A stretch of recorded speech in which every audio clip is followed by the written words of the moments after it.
Hello, in this video I'm going to show you how to use NotebookLM in Google Classroom. So I'm in one of my classes which is storing all my Key Stage 3 computing lesson resources, and I'm going to create a NotebookLM. NotebookLM stands for Notebook Language Model. It's a Google powered AI research and note-taking tool. I'm reading this directly from Google if you haven't guessed, which says that it is used to analyse, summarise and query user uploaded documents. Basically, it's an AI model that uses your resources to create further resources. It's not using the internet or other resources. So once I've clicked on it, I can now access the topics inside my Google class. So these are all the different topics in that class, and I'm going to create a NotebookLM on the topic of communication and networks. So I'll click on that. Now I can create resources for the whole topic, or I can select individual lessons. So I'm going to create one for the very first lesson in that topic, and I'm going to create a NotebookLM. Okay, so when it opens up, it will give you an opportunity to create audio. So these are like little mini podcasts, or you can create a video, mind maps, quizzes, slide decks, infographics, reports, flashcards. Okay, a couple of little things to note is that it does take a little while to upload all of your files, and then it also takes a bit of while to actually make the resources. So just bear that in mind. I'm going to pause the video here and create one for you and just show you some of the things that you can do with it. Okay, so before I show you some of the resources that have been created, I just want to talk you through some of the things that I've done.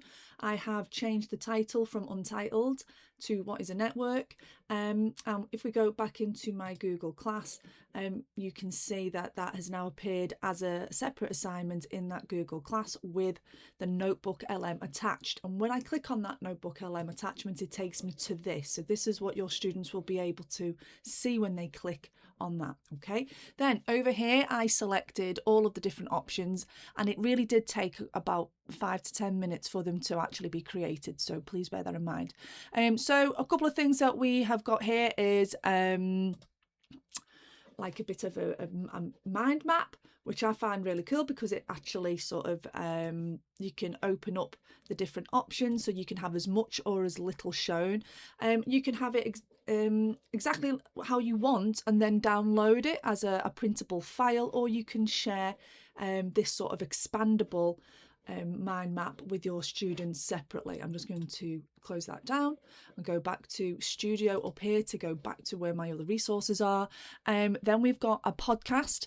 I'm not sure you'll be able to hear this when it plays, but That's almost impossible to really picture, isn't it? It really is. And just to be clear for everyone listening, I'm not talking about dollars or stars in the middle. So that is literally a podcast created with just the resources that I've got attached to an assignment in my own Google class that I could share with my students as a revision resource. It's a 16-minute video, but you can go into the edit option of the audio and you can shorten that down to be a shorter podcast. And the other thing that you can do, if only if your school have allowed this, is that the podcast can actually be interactive for your students so that they can talk into the podcast, ask the podcaster questions, and the podcaster will then answer them. So that is a function that is only allowable if your school has gone into the settings of Google Classroom and has allowed that. So bear that in mind. Videos as well. So there's a video there which is a talking video through some lesson resources. So NotebookLM have created these resources. So my slides didn't look like this, but they have created those, and then Hey there, let's talk about something we use literally every second of every day. And then they've got a talk over of the video, which again is shareable. You can download the video. So you can create things like videos and podcasts as a revision bank from your resources that you could then share with your students. There's other things as well, like quizzes been created there, infographics.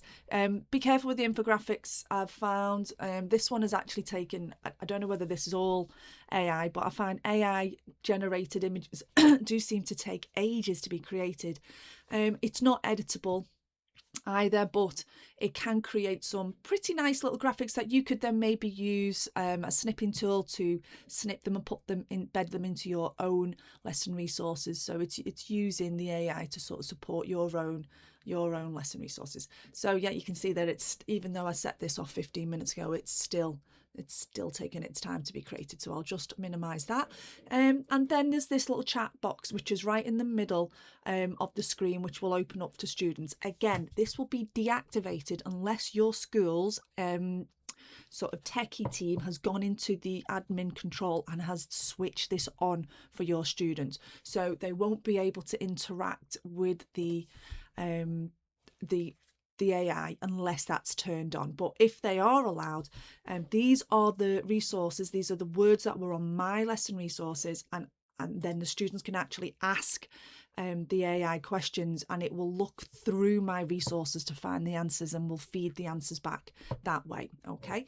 So yeah, I mean, this is a really good development in sort of teaching resourcing, but however, there are some downsides with it in terms of some of these things are not editable, some of the resources are not editable, but still we're going in the right direction. Just to show you how you would then share that with students, so it's literally created an assignment that you could then share by going into your students' classes and then go into the reuse, go to the create reuse post option, and then find the new NotebookLM assignment that you've created, or some of the individual tasks and resources that have been created, like the videos. You can download those and then attach them separately to other assignments within Google Classroom, or even email them to your students, or whatever you want to do with them. So there's a download option for the individual resources. So yeah, have fun with it, see what you can come up with.